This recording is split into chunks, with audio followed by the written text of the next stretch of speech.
I personally am really pleased to be starting off the Global Forum with our panel on Latin America. There's a great deal happening in this region on both the human right to a healthy environment and the rights of the environment itself, or the rights of nature. As I mentioned in the opening in 2008, Ecuador became the first country in the world to secure the rights of nature, or Pachamama, in its national constitution. The human right to a healthy environment is also secured in Ecuador's constitution. Several years after Ecuador's constitution was promulgated, Bolivia passed its Rights of Mother Earth law. In 2016, Colombia's constitutional court recognized legal rights of the Atrato River, and other courts in Colombia have now recognized rights of other ecosystems in that country. So there is a lot to discuss in this region. So please join me in welcoming our two distinguished panelists, Daniel Bonilla of Colombia and Hugo Echeverria of Ecuador. First, we're going to hear from Daniel Eduardo Bonilla Maldonado. He's from Colombia, where he is a full professor of law at the Universidad de los Andes. Professor Bonilla holds a master's and doctorate degree from Yale Law School and a law degree from the Universidad de los Andes. He's the recipient of a Fulbright Fellowship and has received awards for excellence in teaching. He has been a visiting professor and lecturer at a number of colleges and universities, including Yale Law School, Fordham Law School, the University of Texas School of Law, the University of Brasilia, Georgia State University College of Law, and the National University of Colombia. So we'll hear from him first. Please welcome Professor Daniel Bonilla. Thank you, Mari. Well, I would like to thank Erin, Jim, and Mari for the invitation to participate in this forum. It's really a pleasure for me to be here today. So in this brief presentation, I would like to offer the following three theses. The first one is that the Ecuadorian and Bolivian constitutions are multicultural and environmental constitutions that are structured around the following three elements. First, the principles of plurinationality and interculturality. Second, the rights of nature. And third, the principle of buen vivir, of good living. The second thesis is that these rights and principles question the dominant geopolitics of legal knowledge. They question it from an epistemological perspective and from a political perspective. The third argument is that these principles and rights are not completely original contributions to the global dialogue on human rights, cultural diversity, and the environment. These principles and rights, I believe, are hybrid legal products created within the grammar of modern constitutionalism. So let's start with the first idea. The Ecuadorian and Bolivian constitutions are multicultural and environmental constitutions that are structured around the following three intertwined elements. The first element is dual, the principles of plurinationality and interculturality. And here the two key elements, the two key dimensions, I would say, are the following. First, the idea that the Ecuadorian and Bolivian constitutions recognize that their polities are constituted by different nations. And this idea goes against the traditional modern constitutionalism perspective that says that what we have is homogeneous nations that should be organized in one and only one state and ruled by one and only one legal system. The second dimension is the idea that the polities of Bolivia and Ecuador are constructed through the dialogue among culturally diverse nations. Again, this view goes against the traditional modern constitutionalism idea that the polity should be constructed through a dialogue within one homogeneous nation. The second element in this first argument, the rights of nature, is constituted by on the one hand, the recognition by the Ecuadorian constitution of nature as a subject of rights. In a very clear and direct way, the Constitution of Ecuador recognizes that nature has the right to life and to restore its vital cycles. The Constitution of Ecuador also creates duties for the state and citizens to protect these rights that nature has. The Bolivian constitution does not go as far away as the Ecuadorian constitution on this matter. The Bolivian constitution recognizes the Pachamama as a deity and as a state principle.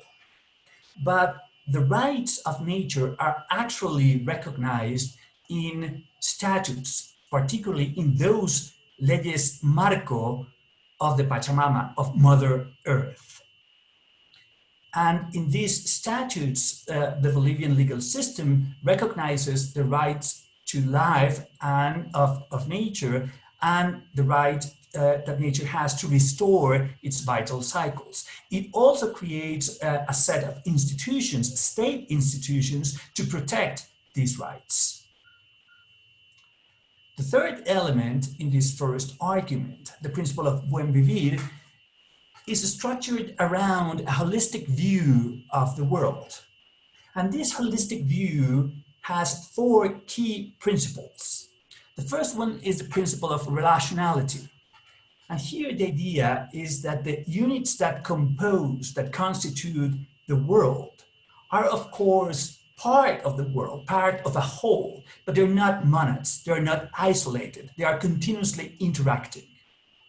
Second principle is the principle of complementarity. And here the idea is that the parts that constitute the world are not in contradiction, but that they complete each other. The third principle is the principle of balance. The idea here is that the aim is to achieve a contingent and ever-changing equilibrium between all the parts that constitute the world. And finally, the principle of reciprocity.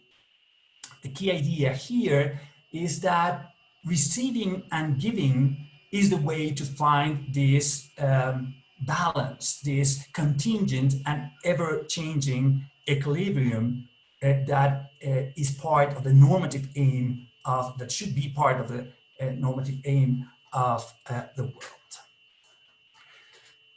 This set of rights and principles, I believe, and now I move forward to the second thesis, question in a very strong way the dominant political economy of legal knowledge. From an epistemological perspective, I believe that there are 3 or 4 points that are important in the ways in which these principles and rights question this dominant political economy of legal knowledge. The first point is that it questions, they question principles and rights. The idea that considers the Global South as a poor context for the creation of valuable legal products. Here, what we see is that Ecuador and Bolivia are co-creators of the narrative articulated by modern constitutionalism. Ecuador and Bolivia and other Latin American countries are not simply reproducing or diffusing ideas, legal products created by the Global North. Here, what we see is that interacting with transnational discourses and practices, these countries are co-creating valuable legal products that are enriching the dialogue around human rights, the environment, and cultural diversity.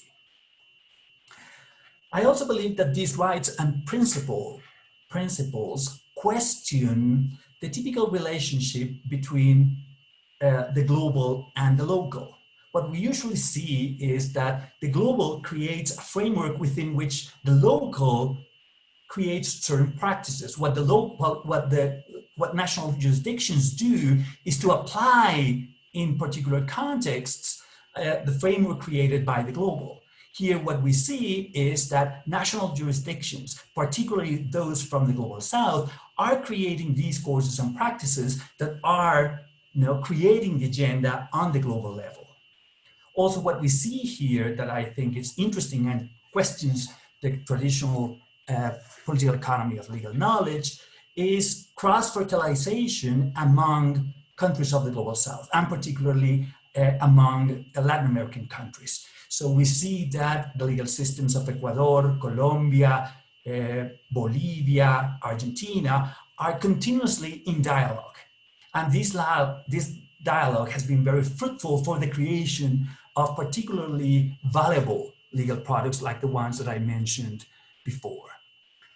The third point here is that these set of rights and principles give priority to indigenous groups' epistemologies that traditionally have been marginal in law, politics, and science. Indigenous cosmogonies are truly at the center of these views about nature and about the relationship between human beings and nature.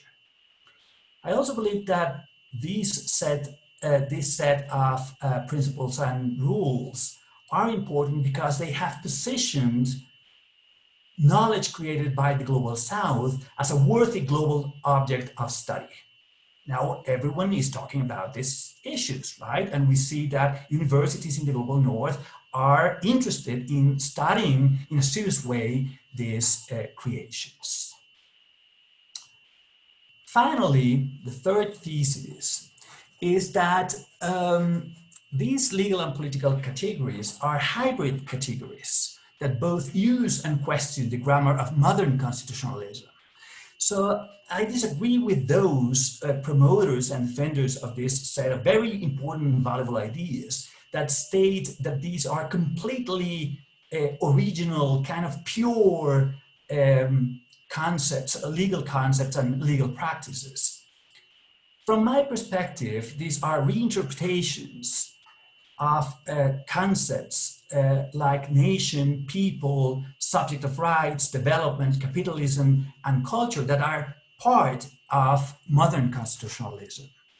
What is interesting is that we see that Ecuador, Colombia, Bolivia, even Argentina are using this grammar of modern constitutionalism to reinterpret it and to create new categories that are useful to think about the relationship between human beings and nature in innovative ways.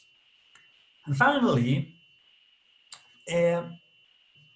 it's important also to note that these innovations within the framework, within the grid, the conceptual grid of modern constitutionalism, is a field of political struggle.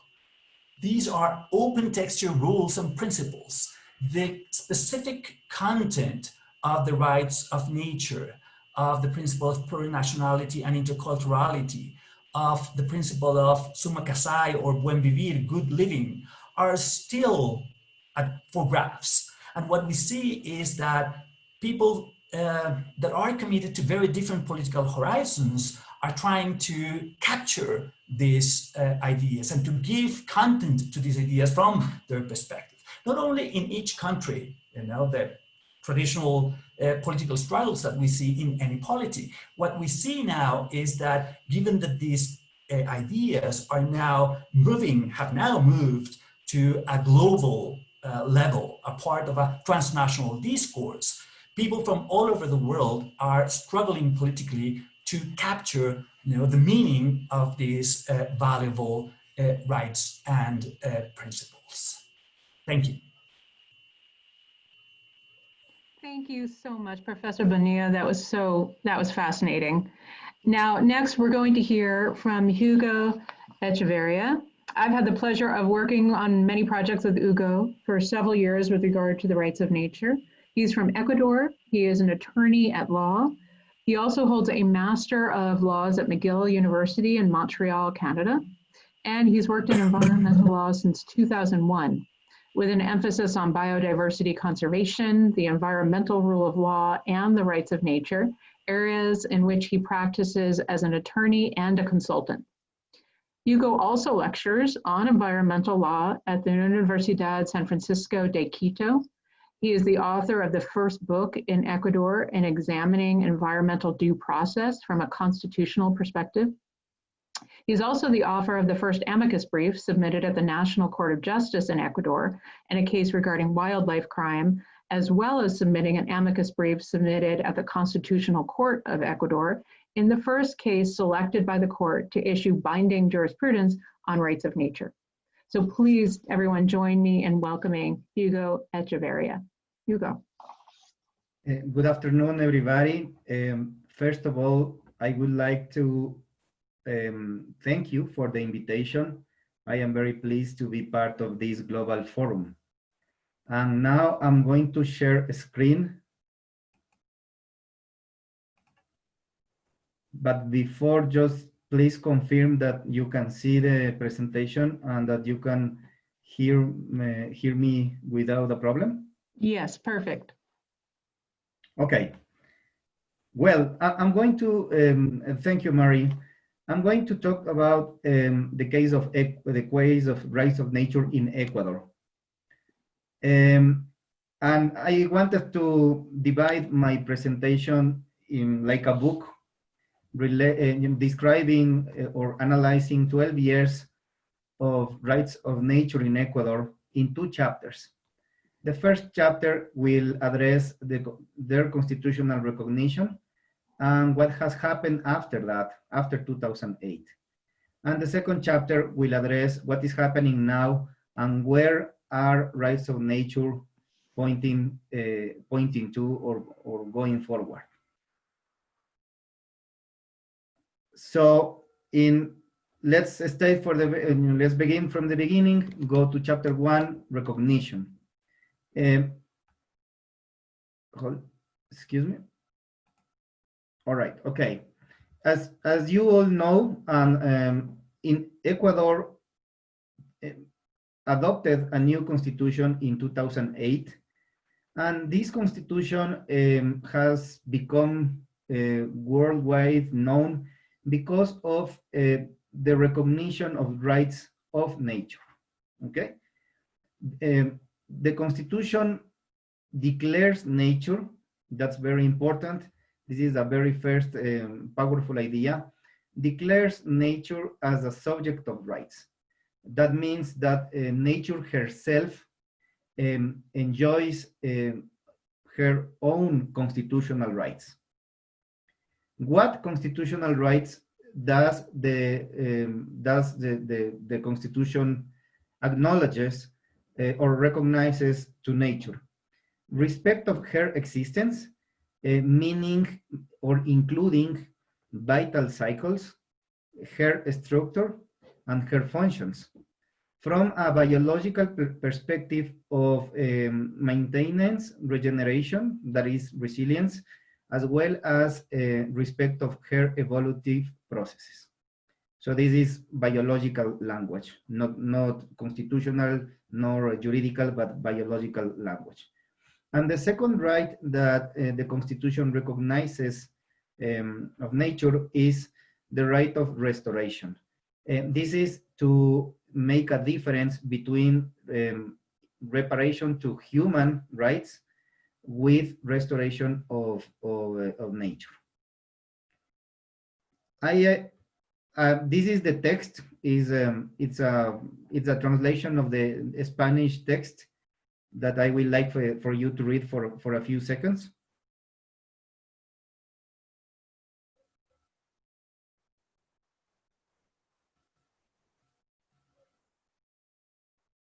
As a lawyer, is quite interesting, is surprising to find this type of language in a constitutional text.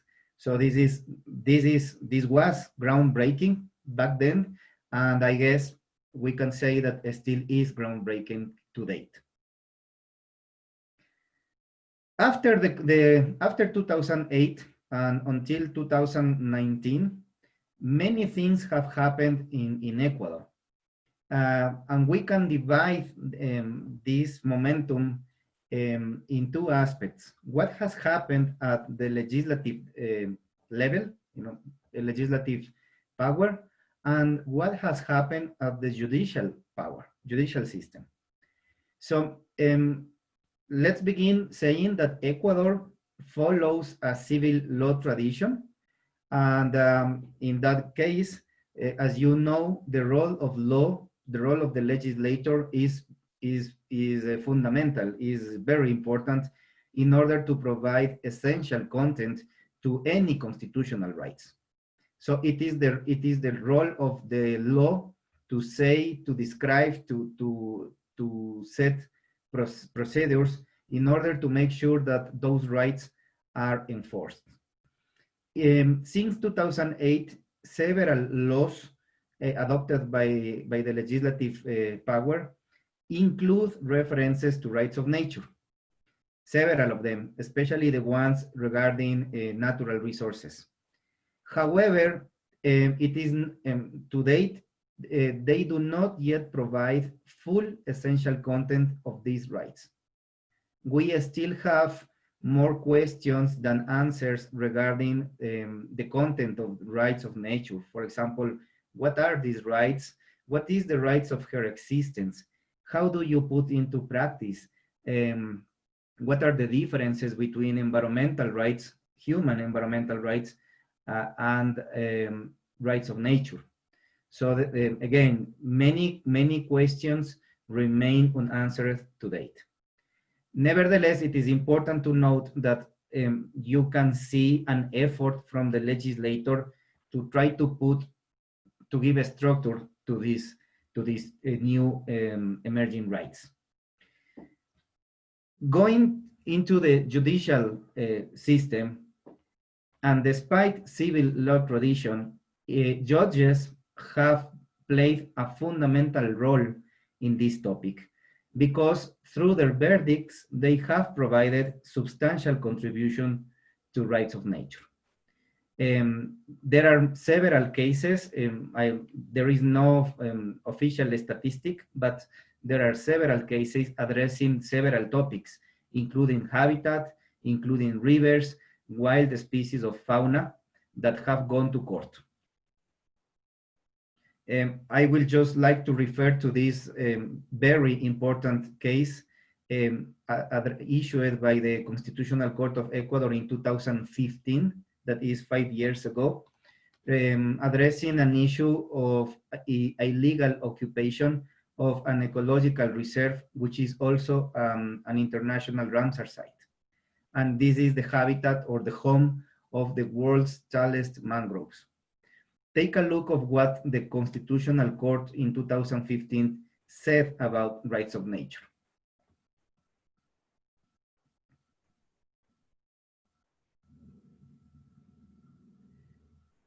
So the logic the Constitutional Court used to address this case is exactly the same logic that they use to address any case regarding any constitutional right. So you see that the judges have included the concept of rights of nature in the docket of constitutional rights. And they specifically focus or emphasize on the role not only of the state in general, but specifically on the role of the judiciary to watch over their protection. So again, you know, as a lawyer, I am always amazed to see constitutional judges writing these verdicts, you know, that they show you that they are open to these new concepts. Since 2015, several cases have reached the top court of Ecuador, and this is also important. You know, the cases have gone through from lower level courts to the highest one, which is the Constitutional Court of Ecuador. In between, and this is a parenthesis I would like to make, in 2017, the Inter-American Court on Human Rights, and this is, I hope that we will have time to talk about this, in an opinion issued or required by Colombia, acknowledged rights of nature as a tendency, as a regional trend. See? And among other examples, the court took note of what is happening here in Ecuador. Well, and we are getting closer to the second chapter. In 2019, The new Constitutional Court of Ecuador, we have now a new Constitutional Court which took office in 2019, just 1 year ago, selected the first of 5 cases. We now have 5 cases, but in 2019, it selected the first of 5 cases on rights of nature, specifically on rights of nature, because they want to provide rights of nature with a constitutional essential content. This is really important because the court itself is acknowledging that rights of nature do not yet have full constitutional content, and they will address that issue. These cases refer exactly to the topic that we are talking now. The topic of this event refer to the relationship between human rights and rights of nature. That is the question, that is the problem, the issue that they are focusing on. And to that order, they have selected cases regarding habitat, regarding rivers, and regarding species. And the problems they will address are very complex because they all refer to how to complement, how to articulate respect of nature with development. Okay, so you have cases on mining in high biodiversity areas. You have cases on hydropower plants reducing or diverting natural flow of rivers. And you have cases regarding habitat loss of species. See? So just these examples show you the complexity, the challenges that they are facing when addressing these cases. This is the last part is very important. The verdicts, the court verdicts in these cases will be of erga omnes effect, meaning that they will be binding not for the cases themselves, but for everybody, for general outcome. Okay, so the power of their verdicts will be fundamental to provide essential content to these new constitutional rights. Getting closer to the presentation, just 1 minute more, please. The future, after these developments, the future in Ecuador for rights of nature is still challenging. Not everybody agrees with the idea of recognizing rights of nature. It is still challenging, but it is optimistic. Just to give you an example, right now, rights of nature are part of the agenda on legal reform. Yes. Nevertheless, and this is to conclude, the approach that one can see in the case of Ecuador is an approach that complements, that reinforces human rights with rights of nature. And this is unique, you know, not from a human rights perspective, but from a nature rights perspective. That is from a perspective that includes, and I might say even welcomes, ecocentric views. Nature as a subject of, and this is important, and I will close with this. I want to leave the audience with this idea. Nature in Ecuador is a subject of respect. That is the constitutional dimension of nature. Is not something, but someone, okay?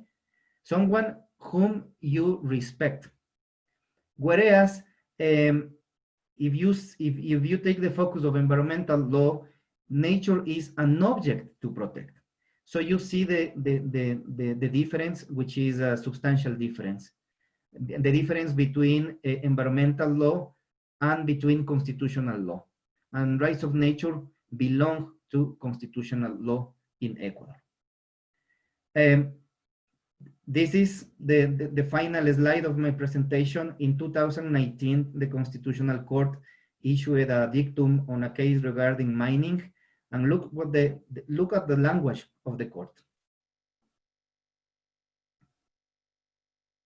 In the case of rights of nature, these rights also constitute principles that condition economic activities and the system of development itself. So rights of nature are growing, are going into a direction that want to claim their constitutional status. Thank you very much. I am very happy to answer any questions or engage in the dialogue on the topic. Thank you, Hugo, very, very much. I thank you both. That was just fascinating, and hearing more about what's happening in the region is it's inspiring, but it also tells everybody just how much there is to do. You both spoke about the role of things within the region and countries impacting one another. Hugo, you also talked about the Inter-American Court of Human Rights, writing about rights of nature in a recent decision that it's happening, that it's taking place. So I wondered if you can first start with that. Professor Bonilla, I want to ask you first. Can you reflect a bit more for us on how these laws and these court decisions within the region of Latin America, how they're impacting one another, giving us a sense of how these different countries' legal systems can influence one another, giving us a sense of what that looks like? Sure, Mary. So I think that this South-South dialogue around the rights of nature has been very fruitful and complex. And what we see is that the dialogue is both implicit and explicit. Explicitly, what we see is that courts, congresses, universities, law schools in particular, are continuously discussing about the different dimensions that constitute the rights of nature, and also the challenges to give specific content and to apply these rights. So we see, for example, to try to be more concrete in the argument, that the Colombian cases on the rights of nature, all the developments on these areas have been developments by courts, not by the Colombian Constituent Assembly of 1990, were articulated in a very explicit dialogue with the Bolivian and Ecuadorian constitutions and with the judicial developments in Argentina. So the rights of nature case law in Colombia is structured around the following four cases: the Atrato River case, the Páramo de Pisba, the moorland of Pisba case, the Amazon River Basin case, and the Cauca River case. And in all these cases, the courts not only recognize that nature has rights, but courts try to give specific content to this legal category. And in all these cases, the Colombian courts cite the decisions by other courts or by congresses or constituent assemblies of other Latin American countries. And as I said in my presentation, what is interesting is not only this South-South cross-fertilization, but also how this local discussion, this discussion among local legal system is influencing the transnational dialogue, the global dialogue on the connections and the tensions between human rights, the environment, and cultural diversity. What we see is that international organizations are taking into account what is happening in Latin America, what is happening in these national jurisdictions, in order to articulate the next steps in order to protect and to recognize the rights of nature and to promote a more ecocentric, biocentric view of the relationship between human rights, human beings and nature, and to question the traditional anthropocentric view on this issue. Thank you. Well, it's fascinating to see the developments. I mean, I can say in my own work, but from what you're describing, across countries within a particular region, but also then their ability to influence what happens at the international and transnational level. Something, Hugo, that I was hoping you could speak about, because of course this is a dialogue about both the human right to a healthy environment and the rights of nature. And in the courts in Ecuador have referred to how constitutional rights, particularly these rights, they have a certain dependency upon one another. They influence one another and are integral with one another. And I wonder if you can just tell us more about what that means. What does that look like to have these rights that kind of work together, hopefully to protect both the human right to a healthy environment and protect nature? Thank you, Mari. That's a really good question. Well, what the courts have said is what Mari have described, that rights of nature should complement environmental rights and any other constitutional rights. The focus that jurisprudence is giving at the moment in 7 or 8 cases is exactly that: articulation, reinforcement. But, well, maybe this might be obvious for all of us, but what the court has tried to say is to send that message in order to avoid any confusion regarding any visions that might see rights of nature are as excluding visions or even contradictory visions. Right? But again, many people in Ecuador are not happy with rights of nature. They find it that they are only of symbolic character, or they are maybe in competition with human environmental rights. And this is why the courts have made it clear that that is not the case. That if you take a close look of the Constitution, what the Constitution offers is a complementary approach. And you can see that in several cases, including cases, for example, regarding the management of fragile ecosystems such as mangroves. Thank you, Hugo. We have a question that has been submitted from the audience. And I was hoping, and I would ask you first, Professor, the question about what is happening in Colombia and what is happening in Ecuador and other Latin American countries and their ability to influence the international legal frameworks, particularly on the environment, of course.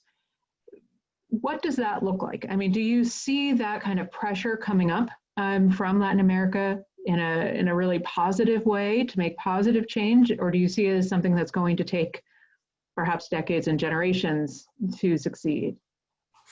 I would say that this is going to be a very slow process, but it is a process that would provide conceptual tools for thinking about the relationship between human beings and nature in a different way. And also it would provide conceptual tools to create different practices, right? Legal practices, but also practices with regard or related to the economy, right? And we see the effects of these processes in different ways. So on the one hand, we see that there are stronger connections between local, transnational, and global actors, particularly those that want to resist a traditional anthropocentric view of the world, and those that want to oppose traditional ways of understanding economic development. So we see local communities, NGOs, international organizations, universities working together in order to put pressure on those that have the power to decide matters related to these issues that I just mentioned. But also what is important, on the other hand, is that Latin America on these issues is contributing to creating the international agenda. And this is something new, right? And this is related to what I called before the geopolitics of legal knowledge, where Latin America and the rest of the global South is traditionally understood as merely reproducing and disseminating the knowledge created, the legal knowledge created in the global North. Here we see that the dynamics is different. And I don't mean to say, as I also mentioned in my presentation, that this is some kind of completely original legal knowledge. That this is a hybrid. And it is important to recognize that it is a hybrid. These are hybrid products. Because we are using the best tools provided by the grammar of modern constitutionalism to think in different ways, things that are truly important for our polities, right? And I think this creates a different way of interacting between the global and the local that is more promising than the traditional ways. Hugo, do you want to reflect on that? Well, I have to say I agree with what Daniel have said. I just want to send a message. I guess we are running out of time. No, we're good. We have plenty of time. Oh, we have plenty of time. Okay. Well, what I wanted to say is that when addressing this any emerging topic, like in the case of Ecuador, we have to focus on how do we deal with this topic instead of how do we put into practice these new rights. In Ecuador, we do have the environmental rights as any other countries, but we also have rights of nature. So instead of debating whether or not this is good or bad, we should debate on how do we put both rights into practice. How do we get the right hand with the left hand together and make a stronger argument, for example. This is the message that might be shared or elevated to what Daniel is saying, to an international context that sometimes sees rights of nature as, I don't know what the best word in English is or the diplomatic word, but as the threat, as a threat, as something that creates tension with environmental law. And that is not the case. Rights of nature is the new kid on the block, but the one who wants to make friends with the other ones. And but the standards of rights of nature is one has to say are higher than the ones that we currently have. So I agree with Daniel, going back to the case of not only Ecuador and Colombia, but in general, what is happening in Latin America is setting the, is providing inputs to an international dialogue and debate and conversation on what will the future of, I will not even say environmental law anymore, but what will the future of constitutional law brings to the discussion of the relationship between the humans and nature. So building on that, thank you. Building on that, can we talk a little bit about this? I mean, what this actually means for the people who live in Latin America, particularly in Colombia and Ecuador, where you have these court decisions and you have these laws. Are you seeing a shift in society towards a more, a greater, I'm not quite sure how to say it, but a greater embrace of the need to elevate these rights to this level, and from there, essentially what you have, building that demand that these rights be implemented to realize the promise that we can imagine they would hold. And I guess I would start with you, Professor Bonilla. Do you see that building perhaps in Colombia where you are, or in other Latin American countries, a sort of societal embrace or demand for this kind of change in how we protect both the human right to a healthy environment as well as the environment itself? Right. Thank you, Mary. Well, I would like to address your very interesting question from the perspective of the relationship between law and society. What we see here is that, as in many other areas of the law, is that there is a gap between paper rules and rules in action, right? And the promises created by the paper rules are not always realized in society, in the field, right? And that is a big problem because when you create these big expectations and you don't deliver, the not only the specific rules and principles related to rights of nature might be delegitimated, but the whole uh, uh, constitutional system might be also questioned. Now, the legitimacy of it would be questioned. However, I would say that this, as I said before, this happens in many other areas of law.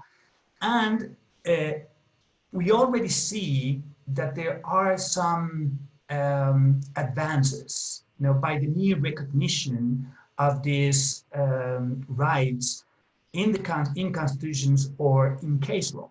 On the one hand, as perhaps Hugo mentioned before, there is the symbolic power of these recognitions of these legal categories that recognize that nature has rights. Mm. And this symbolic power is important because it locates the discussion about the relationship between human beings and nature in the center of the polity. And I think that that is very important. And that is a step forward towards the right direction. Also, what you see is that local communities, NGOs, progressive universities, um, have now more precise legal tools to oppose questionable state actions or questionable actions by the private sector, right? So you can oppose in more precise ways from a legal perspective to these actions and to these policies, right? And also the third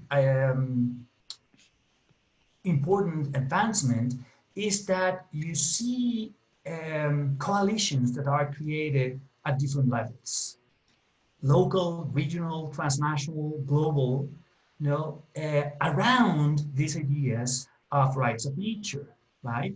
That create both a common conceptual space and a practical space to advance a more biocentric view about the world and about the relationship between human beings and nature.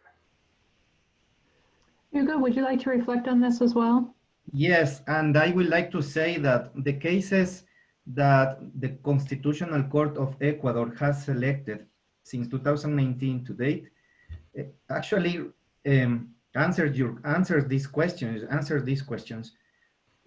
The court, and please listen this because this is important. The court is challenging, is asking the same question that we are saying, how the projects that are affecting nature were granted with environmental licenses. Yeah. So what we are seeing now in Ecuador is basically addressing the effectiveness of environmental law, of administrative law, and any other branches of law in meeting environmental protection goals or failing to meet those goals. All these cases, all these 5 cases are exactly about that, projects, hydropower plants, mining concessions that actually have environmental permits. Yeah, but nevertheless, these permits allow for habitat loss of endangered species. So these are very, very complicated cases, very grave cases, severe cases. And the court is asking the questions that we are asking ourselves. Why is this happening? Where is environmental law? What is environmental law stands for, right? So again, what I see is a change in logic. We are not talking about environmental law anymore in Ecuador when addressing these topics. We are talking about constitutional law. So we are not talking about an object of protection, something important for humans. We are talking about constitutional law, a subject of rights.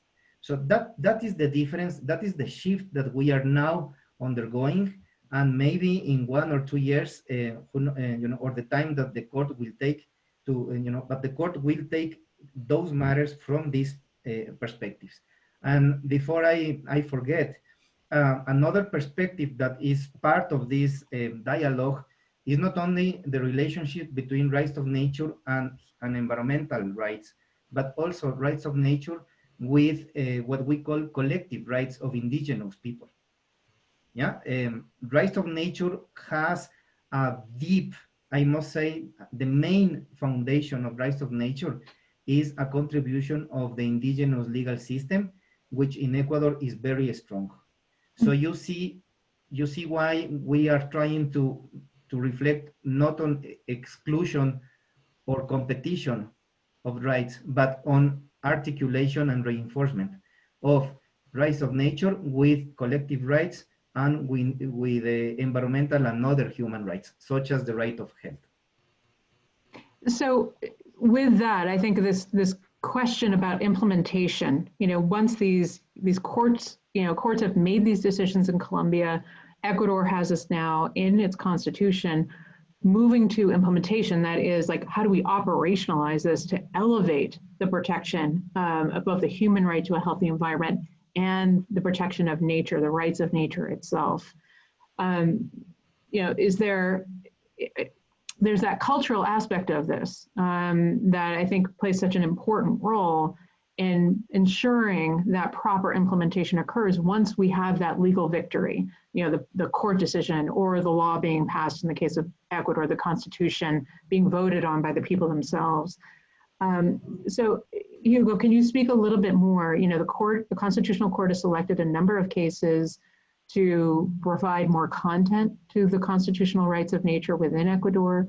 But can you talk more about what you see as the role of different populations within Ecuador, with the public in general, indigenous populations, NGOs, as Professor Bonilla spoke about, basically civil society's role in helping to ensure the proper implementation, that we actually start to see and realize the promise of these rights through proper implementation, in Ecuador's case, of the constitutional framework? I will have to say that the driving force of rights of nature in Ecuador at the moment is civil society.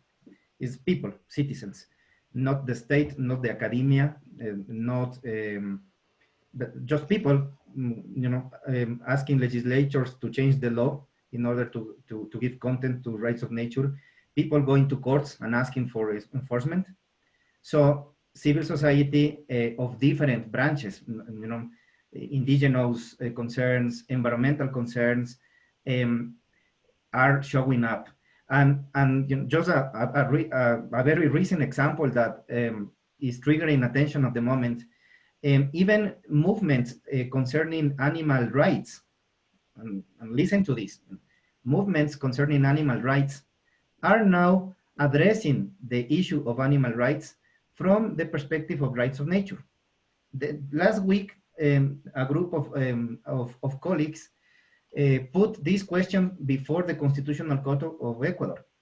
Should Ecuador recognize rights to animals under the umbrella of rights of nature?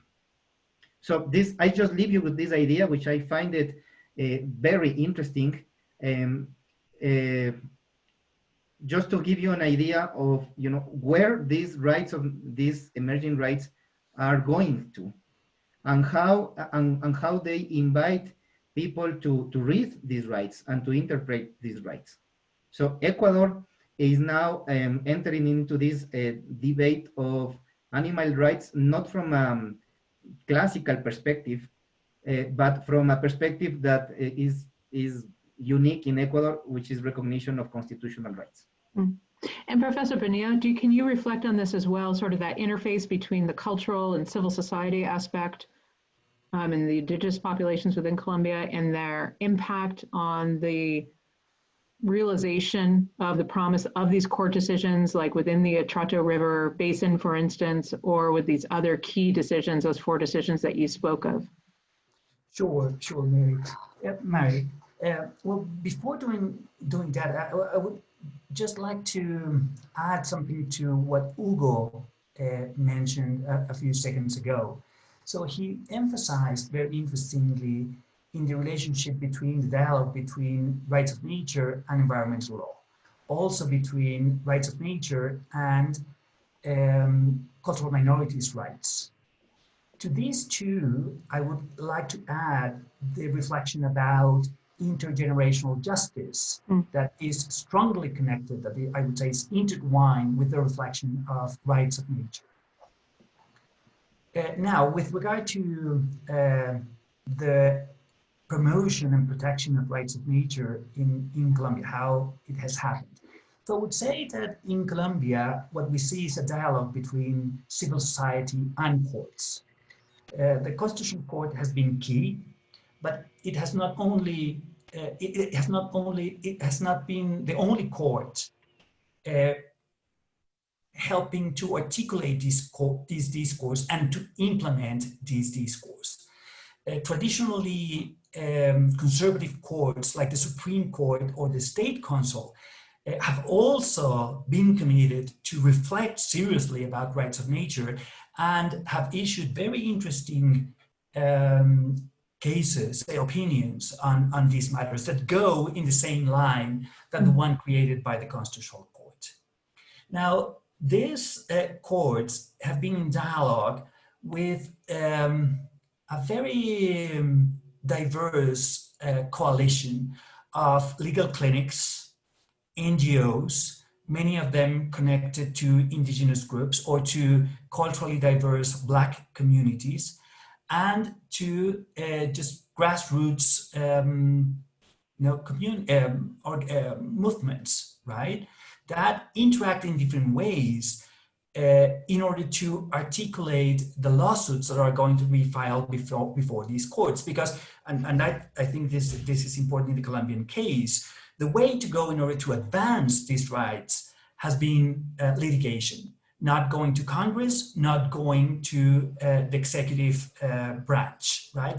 The administration, both the Duque administration and the Santos administration, have been skeptic about the implementation of these rights. While courts, as I said before, have been very receptive, to this dialogue with civil society.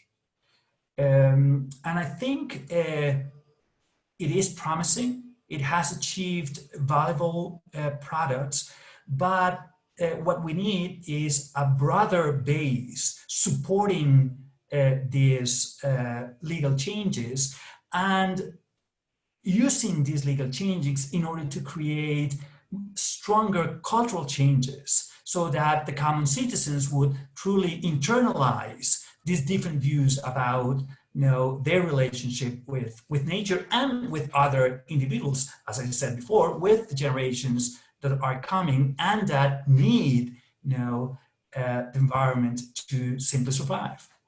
And Professor Bonilla, we have about 2 minutes remaining in this session. I just want to ask, we talked about this within the larger context of Latin America and internationally.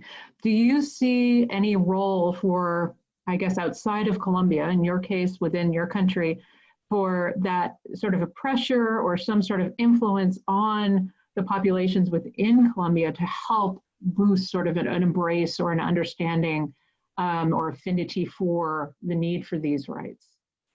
Yes, no, definitely. I think that in cases like the UWA case, right, what you see is that the rights of this indigenous group were protected because of this transnational coalition. If it weren't for the pressure put by Global North University, by powerful big NGOs, transnational NGOs, by some Global North governments, the Colombian government wouldn't have been so effective, at least in not doing the things that it was doing before, right, that were affecting in a negative way the rights of the UWA people, right? And we see this all over the place, right?